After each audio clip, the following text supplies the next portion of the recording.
Pre-editing tasks are a necessary part of the video editing process. Doing these tasks will not only make your video look better, but it will also allow you to edit faster.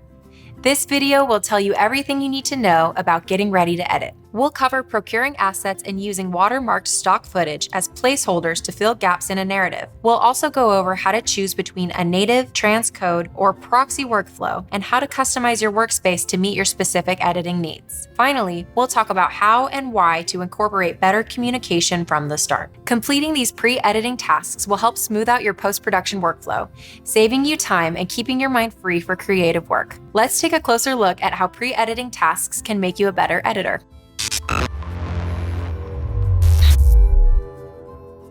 Haley here from VideoMaker.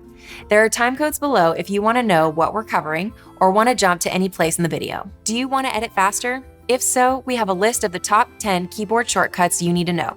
To get it, click on this card or on the link in the description. Before laying clips on the timeline, you'll need to gather and organize all of the media and assets you'll need for your project. This means copying footage from different storage locations and media cards and bringing everything together in an organized project folder. Try to keep your organization system simple and consistent so that the system makes sense to everyone who needs to use it. For an even speedier way to procure assets, Adobe Premiere Pro's Frame.io integration facilitates camera-to-cloud workflow. This sends footage directly from a network-connected camera to a centralized cloud storage destination as it is shot. That means the footage is available for editors to view and work with immediately after capture. Plus, a cloud-based workflow means remote post-production teams can work from anywhere. You usually can't get far with an editing project if you don't have all the footage. Still, it's always nice to get ahead when you can. One way to make progress on an edit before the production team delivers the footage is to use stock video clips to fill in the gaps. Premiere Pro makes it easy to use watermarked Adobe stock footage to fill gaps in the narrative to see what fits. To access Adobe stock without leaving the Premiere Pro interface, head to the Libraries panel using Windows to Libraries.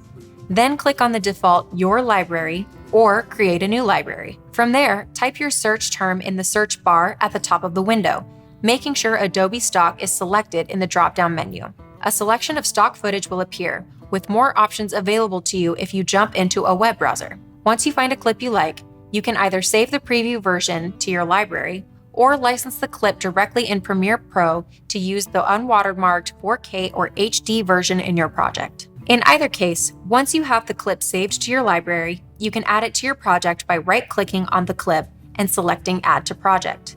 The clip will appear in the project panel, ready to be added to your timeline. Use the watermarked clip to approximate the pacing and visuals you expect to get from the missing clip. It may not be a perfect match, but it will be less distracting than an empty black screen when you need to preview your work. And if you decide you like the clip, it's easy to buy the license and remove the watermark. As you gather your assets and prepare them for editing, you may need to transcode footage or export proxy files. Not every project will require transcoding or proxies, but it's important to consider whether or not either process could improve your editing workflow. Transcoding is the process of converting video from one format to another. This is sometimes necessary, like when your editing software doesn't support your camera's native file format. However, you can also use transcoding to convert a resource-hungry interframe codec like H.264 into a friendlier intraframe codec like Apple ProRes without losing quality or resolution. Finally, you may also choose to transcode footage when you want to unify footage from several different sources into a single file format. Proxy files are low-resolution versions of the original files that can be edited on less powerful computer systems. For instance, if your system is frequently bogged down by high-resolution footage, try exporting proxy files and working with those instead. Then, when you're ready to export, you can swap in the original full-resolution footage to maximize quality. If you aren't experiencing issues with your current media, there's really no reason to change it. Conveniently, Adobe Premiere Pro supports most modern media formats, including H.264 and H.265, DNxHD, Apple ProRes, and ProRes RAW. It also supports native camera formats for Red, Canon, Sony, Panasonic, and more. In addition to preparing your assets, you may also want to take some time to prepare your workspace in your editing software. This will help ensure the right tools are there when you need them and not buried in some menu. The Adobe Premiere Pro interface is super flexible, and you can even design and save specific workspace layouts for specific tasks within your workflow. For instance, you could use one workspace for editing and a different workspace for color grading or fine-tuning the audio edit. If you're not sure what you need yet, Premiere Pro offers layout presets for different editing tasks and workflows. To browse these options, click on the Workspaces button in the top right corner of the Premiere Pro interface and select the workspace preset you want to use. You can also switch workspaces by going from Window to Workspaces. Among the workspace presets, you will see options like Essentials, which organizes the most commonly used panels in a single screen arrangement. Meanwhile, the Assembly workspace is designed for creating rough cuts. The Learning workspace is another option if you want to access Premiere Pro's in-app tutorials. Looking through each workspace preset is a good way to get to know the program and the different tools it offers. There is even an option to display all panels so that you can access every tool in the application. After you're more familiar with all the different options, you can pick and choose your favorite tools to include in your workspace. Every editor will have their own preferences regarding which tools are placed where, so take some time to figure out what you like and what works for your project. As you design your workspace, keep in mind that you can dock, group, and float panels in addition to changing their size and position. So think about what panels you can group together to make the best use of your screen real estate. Once you have a workspace you like, you can save it as a new layout. This makes it easy to switch between different custom workspaces as you move through the editing process.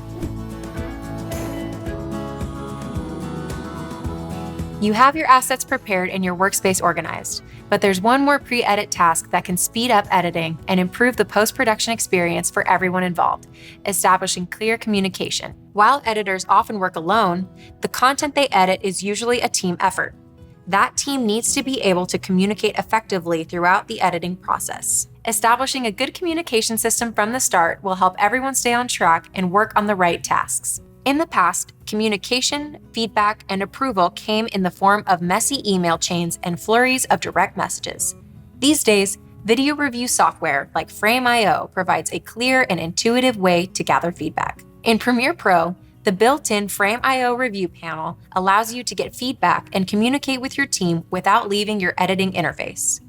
Reviewers can leave frame-accurate comments on clips or sequences and can even draw directly on the frame to highlight specific issues. This effectively streamlines communication while also opening up new possibilities in the video production process. For instance, with Frame.io, the director can comment on and annotate specific clips to let editors know which to use and which to avoid. This additional guidance can help streamline assembly and cut back on the number of revisions, since editors will know they are using the correct take. As we learned earlier, Premiere Pro's integration with Frame.io also supports camera-to-cloud workflows. Not only does this allow the post-production team to start working sooner, but it also lets editors send real-time feedback to production crews on set in case there is an issue. However your team chooses to communicate, make sure to have a system in place before post-production begins so that nobody's feedback gets accidentally overlooked.